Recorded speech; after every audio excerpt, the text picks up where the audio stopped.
Ladies and gentlemen, welcome back to Monkey Apocalypse. This is number 19. I definitely didn't just have to ask that. I am, of course, Stevie B, and alongside us today, the prettiest portion of Punk Monkey Comics, Audrey Hacker, and next to me, Showtime. the prettiest portion of Nerds of the Apocalypse. That's Yeah, right. I'm glad I still retain that title. We got a lot going on. This video, we haven't been here for 2 weeks. We're sorry. We've had a lot going on, but we're back, and we've got no Jeff, but that doesn't matter. We're gonna still get going. We're gonna get your comics to you. We're gonna talk about them. Let's go. All right. Every twice a month here at Punk Monkey Comics, we do the comic book. What's the official title? Comic Book Club, book reading club thing. We talk That's about the official books. title. Right. And it's September 11th is the next one, and the books are? We have Doubleheader this month. We have The Six Gun by Cullen Bunn, and also Hawkeye Volume 1 by Matt Fraction. And so Six Gun is sort of about, like, it's a Western, and it's about these six guns that are sort of supernatural. They've been stuff all through time. They've been swords at one time, and now they're guns. And every time, the first person who touches a gun is bound to it. And it starts out with this guy trying to find the Civil War general who's gone crazy, is trying to bring on the apocalypse, and so he tries to stop him. And then this girl, whose father gets killed, or stepfather, has a gun, and she's bound to it, and she's caught up in this whole supernatural mess. That sounds. You know what? Every time I know this is nothing about the book, but every time I saw Six Gun, I always thought of Borderlands because it uses the same font. I always thought it was a Borderlands book. So when we started doing the comic, talked about it, I was like, wow, it's very interesting. At least it's not Comic Sans. Exactly. And you guys have it here. We can pick it up. And then the other book is Hawkeye. I haven't read Hawkeye, but I know that it's really good because everybody I know talked about it. It's good. It's good. I should pick it up and come to this comic book club. But everyone that watches that comes to comic book clubs knows that Stevie B hasn't made a single one, and I'm sorry. But Hawkeye, I know that it's just Hawkeye, like in his every day to day, right? Yeah, and also Kate Bishop from Young Avengers is also in it because she's also Hawkeye. And there's also a dog named Arrow, or now it's Lucky, whatever. That sounds good. Yeah, it's cute. Pizza dog. Eats pizza. It's like, what does Hawkeye do in his downtime? Because he's just a regular dude. Horrible things happen to him, basically. All right, so September 11th, Punk Monkey Comics, come out. You want to talk about those books, you can talk about anything nerdy. You can bring up whatever you want. We'll talk about it. Mm-hmm. All right, everybody. Take a little more somber tone. There was a terrible accident involving, we're going to call him a local superhero. Jacoby was his name. Terrible accident at a park, and Sanford Green has taken it. He's a friend of the family. Taking it upon himself to actually commemorate him in the next issue of Uncanny Avengers. So he's going to be on the cover, and Sanford Green will actually be here at Punk Monkey Comics on, what date again? September 6th. September 6th. He'll be here from 11 to 4, and he'll be here to sign all the covers. The store's going to have plenty, so if you can come out and pick it up, and Sanford will be here to sign it. You can meet Sanford. He'll sign anything else you got, I hope. I just said that, so Sanford, you're stuck. Sorry. It's definitely it's a terrible thing for someone that young, and we're trying to, Sanford wanted to praise him. Yeah. Exactly. That's exactly what we're doing. So if you want to come out and meet Sanford, sign the variant covers, pick up one of the variant covers that he drew. It's a Columbia's own little superhero. So please stop by and say hello. I'm definitely going to buy one and get one signed for sure. All right, on with the show. Hey guys, this is Trex, and we're going to start off with the notables with the Les Miserables manga hardcover. This is based off the story of Les Mis, the play, the story, and possibly a little bit of the movie. And of course, myself and Heather, Stevie B's wife, we really liked the movie. It was a fantastic movie. And seeing it in the manga form, you got to see a preview of it from the Free Comic Book Day. And it was really, really good, just seeing how these characters are in a manga form, and it tells a little bit further into the story as well. So, and you have this look in your eye. Nope, I'm being respectful. Now I'm a little scared. No, I'm just being I have a question, but not about Les Mis. Oh, what's your question? Is it wrong if I say manga? Yes. Oh, whoa! You got mad. I know. I had to correct myself. This is why I like the third take. Oh, okay. Sorry. So it's manga. Manga. Les Mis. Les Mis. Rebels.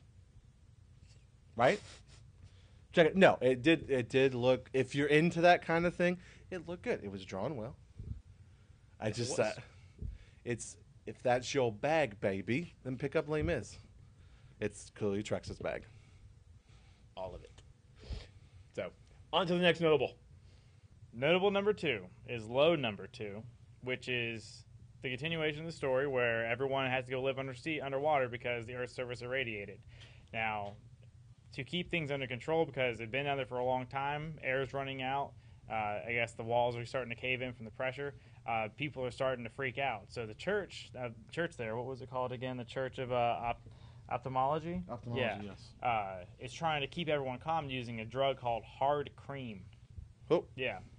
I don't understand drugs. Anyway, it's supposed to keep everyone calm, and people are getting addicted to it. But now with the arrival of the space probe back on the Earth's surface, and they have to go find it to see if they found another planet that's habitable, will the main character be able to break his addiction and go up there and survive instead of just sitting here and be like, everything's gonna be all right? I really like books like this because you're so used to all the superheroes and fighting who, and then here comes the villains from the alternate reality. Like this is it's a fun new story. I say fun all the time. Sorry. Yeah, it's okay. And it's something original, and it reminded us a lot of BioShock and Dead Space. Yeah, I thought Dead Space because the church played a huge role in that, and BioShock, I guess, I don't know if they had church in it, but it's all underwater. Yeah, and they use drugs and people fire power. I don't know. It's kind of got that feel to it. So if you like them, check it out. All right, so our last notable of the day, Robert Kirkman's own Outcast. It's the story of a man who has a demon inside trying to prevent the apocalypse, and what that would be like in real life. It's done by the same, I don't want to call him creepy, but the crazy mind that came up with The Walking Dead. We just I've read the first issue. It's really bloody and dark, just like The Walking Dead. But it's another interesting play off of the superhero. And we're away from superheroes, Yeah, so this is the book opens with him in West Virginia, and this one is about what happened before then. So you kind of see where he was at.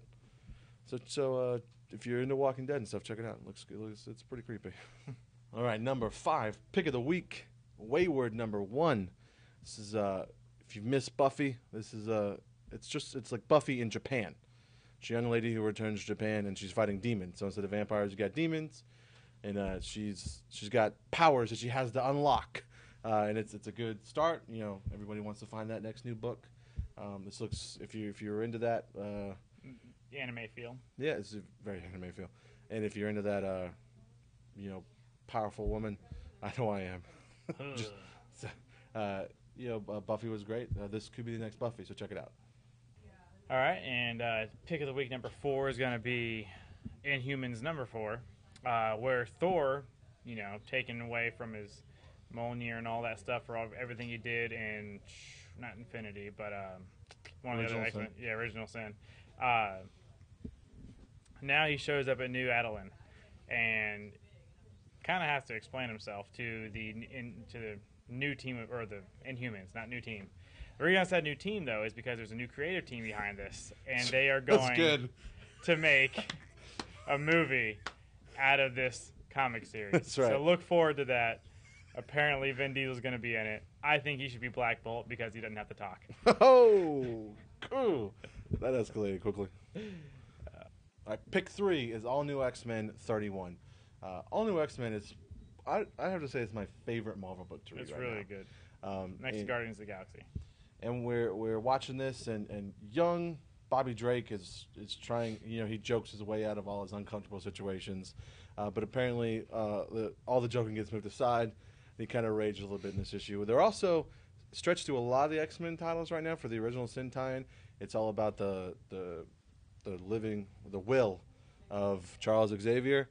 And if you read the last issue of Uncanny X-Men, they kind of hinted at what it was about. So I don't know if there's anything to do with that, but last time we saw Bobby Drake, he was sitting in a room with everybody reading the will of Xavier. So he might be raging because of what's in the will. So check that out. I'm really love this book. You should be reading it.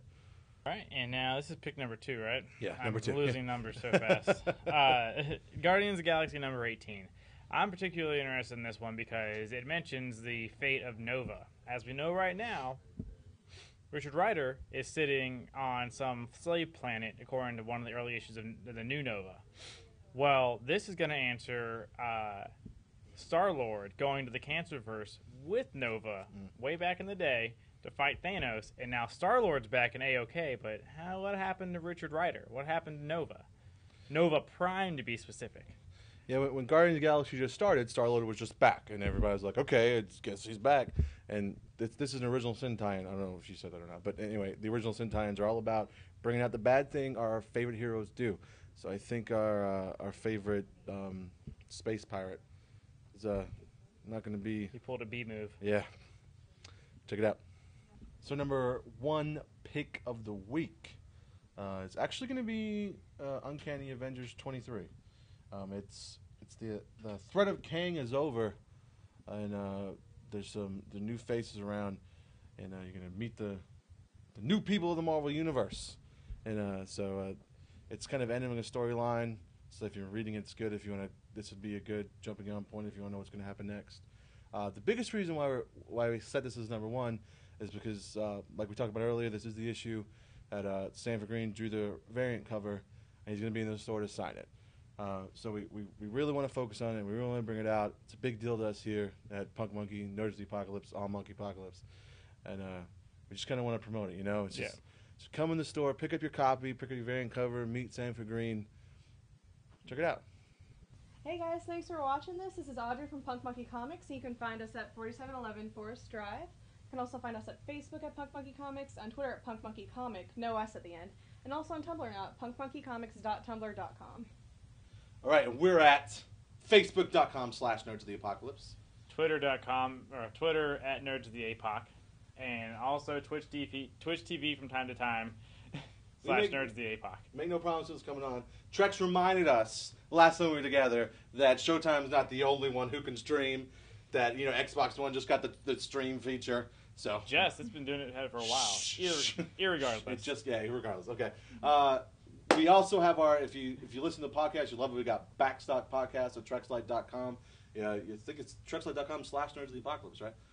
Or you can, he doesn't know. You go in there, you can find it. It's right there. Podcast, boom, Nerds of the Apocalypse. And if you want, you can check out Trex's DCO show that he does. If you want. I mean, it's up to you. But thank you for joining us. We love you. If you're watching this video and you've gotten this far, thanks. We will hopefully be back next week. Jeff or not, we'll be here. We love you. Monkey Apocalypse out.